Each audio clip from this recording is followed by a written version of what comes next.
Today on Clubhouse Gas, Coach Rodney Hennon is with us from Georgia Southern University, a place very close to my heart, and he's going to talk with us about how to help your kids properly field a ground ball. So stay tuned to Clubhouse Gas.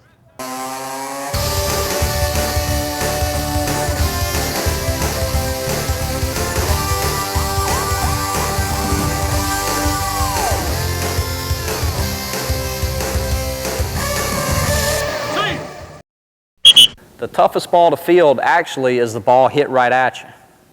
Okay, a couple reasons why.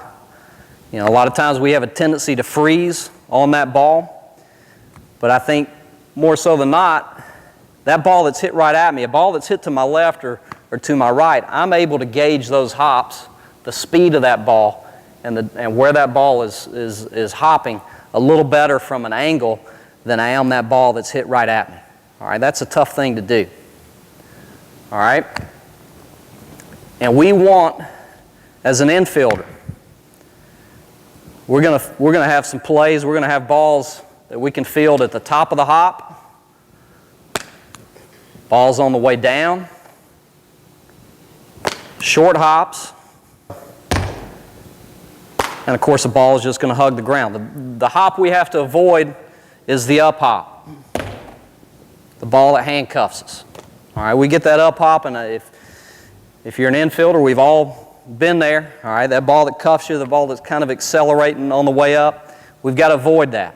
One thing Brian is very good at, and it's come with a lot of repetition. He put a lot of hard work in before he ever came to our program. He does an excellent job of getting his body in good position to get those good hops. So before the ball's ever hit, Brian is going to be walking into the pitch. As the ball crosses the hitting zone, he's going to be in an athletic position. Notice he's got his palm out front, his elbows are in. Ball is hit. Okay, now immediately he's judging in his mind where he is going to be in best position to field that ball, make that play easier for himself. Okay? He's going to approach the ball aggressively, but he's going to keep his body under control. All right, our guys here a lot. I tell them all the time, hey, we got to work low. We got to travel low. Everything we do in the infield, as I mentioned earlier, starts from the ground up. Okay, he can't be approaching that ball too upright. Okay, he's got to be low, palm out front, and his glove is almost knee level. Okay, then he is going to get to this position where he actually sits on the baseball. Okay, notice where his head is. We're going to talk about a lot of things, and sometimes we make everything too complicated. But the number one thing we can do is keep our head down. If we keep our head down, then we're going to probably keep our hands down and the rest of our body. Okay? But notice he's on the balls of his feet. Okay? He's squared up, and he's fielding this ball. If you made a triangle from his toes out to the baseball, he's fielding that ball out on the tip of the triangle. Okay? And we teach our guys to field the routine ball on their glove hand eye. Okay?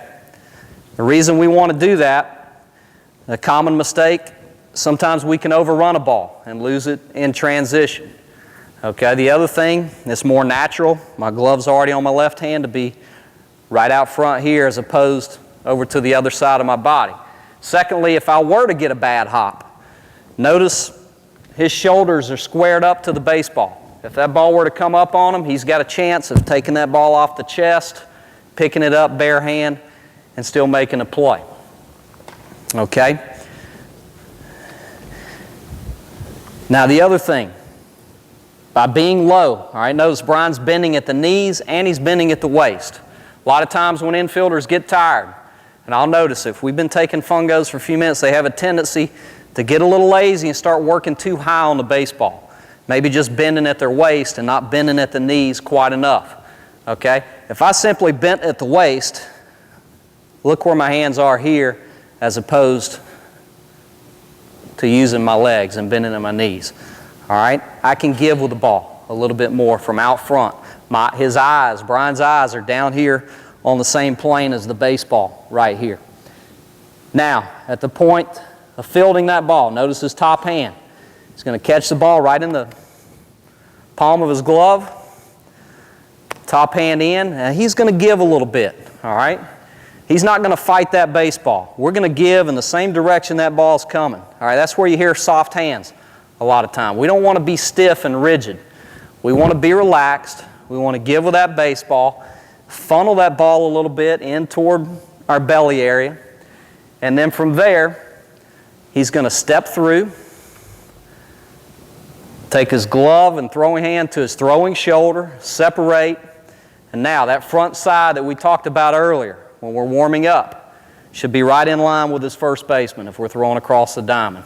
All right, notice we've still got some flex in the knees, a little flex in the hips, not a long arc out of the glove down below our waist, but right here.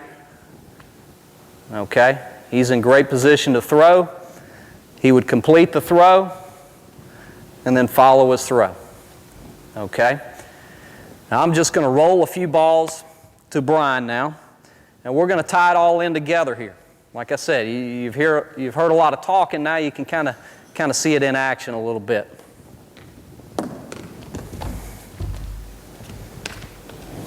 Give you a little more space over here. There you go.